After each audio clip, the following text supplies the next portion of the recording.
আজকে নেতাই হলো না, সেখানে আপনি কর্মসূচিতে এলেন, কি বলবেন? 2011 সাল থেকে নেতাই গণহত্যা এবং গণহত্যায় নিহতদের পরিবার এবং আহতদের পাশে থাকা আমার সীমিত ক্ষমতার মধ্যে আমি করে এসেছি। আমাকে 22 সালে হাইকোর্টের নির্দেশ সত্ত্বেও ঢুকতে দেয়নি 4000 পুলিশ, মমতা পুলিশ। 23 সালে আমি সংঘাতে যাইনি, আমি ডেট বদলে গান্ধীজির তিরোধান দিবস 30শে জানুয়ারি সেই দিন আমি নেতাই গ্রামে শহীদ তর্পণ করে গেছি পরে এসে। এবারে আমি আমাদের দলের পক্ষ থেকে এখানে মন্ডল সভাপতি হাইকোর্টে গেছিলেন, কারণ পুলিশ লিখে জানিয়ে দিয়েছিল 6 আর 7 তৃণমূলের বিপ্লব হবে নেতাই গ্রামে, তাই আর কাউকে দেওয়া যাবে না। খুব কায়দা করে সব করেছে। নেতাই শহীদদের ছবি নেই, মমতার ছবি ছিল।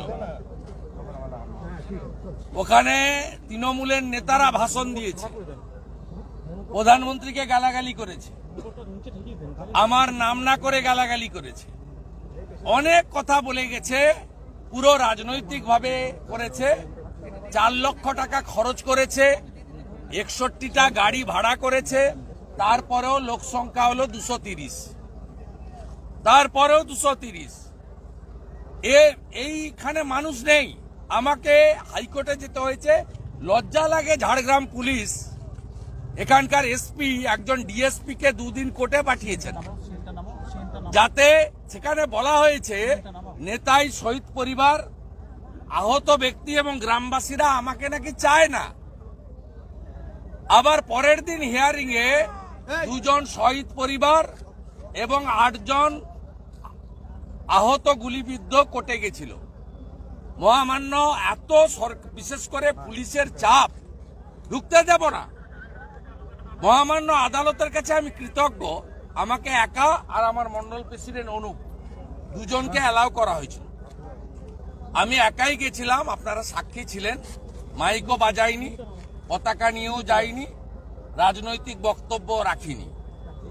আমি আমাদের ভারতীয় সংস্কৃতি মেনে শহীদ বেদি ধৌত করেছি গঙ্গা জল দিয়ে, আমার নিজের রুমাল দিয়ে মুছেছি, ফুলমালা চাপিয়েছি, ধূপ দিয়েছি, মোমবাতি আগুন অগ্নি প্রজ্বলিত করে প্রণাম করে আমাকে ছাড়লো না।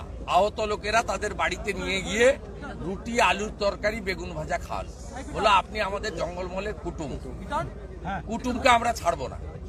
আমি তাদের আপ্যায়ন স্বীকার করেছি, তাদের পাশে থাকার অঙ্গীকার করেছি। 29 জন আহতর মধ্যে 25 জন আমার হাত থেকে শীতবস্ত্র উপহার এবং সামান্য কিছু সাহায্য গ্রহণ করেছেন, এবং 9 জন শহীদ পরিবারের মধ্যে 7 জন তারা আমার সঙ্গে মিলিত হয়েছেন। আমাদের ঝাড়গ্রাম বিজেপি জেলার পক্ষ থেকে সামান্য কিছু সহযোগিতা আমি তাদের হাতে তুলে দিয়েছি।